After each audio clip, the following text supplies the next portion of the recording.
finding Feel the Fear and Do It Anyway, I learned ways to learn to make decisions in a positive way instead of negative way. Because decision making, especially when you're dealing as a caregiver, can be so burdensome, thinking that if you make the wrong decision, it's going to affect somebody's life. But there's a way of looking at decision making that can be a win-win way. And that's one of the many things I learned through Feel the Fear. Yeah, I wanted you to talk about that. Feel the fear and do it anyway. Right. You know, you got a lot of inspiration from that. It was amazing. Yeah, yes. Tell us about that. Sure. Is it about living in the moment, or what is it? There's a lot about living in the moment. Dr. Susan Jeffers wrote it over 20 years ago. She was a psychologist, an American psychologist.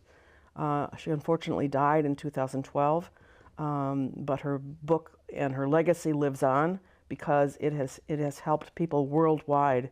It's actually much more popular in Europe and other countries besides the United States. Interesting. It's used in the UK by psychiatrists and psychologists. They actually write prescriptions for having people read it who are experiencing depression and anxiety. They actually write prescriptions for them to read the book, which I wish it would happen here because it is so helpful. But the book has many ways of looking at a chatterbox, for one thing. We all have a chatterbox going in our heads. And if it's full of negativity, that's what we emanate out. And so it's relearning how to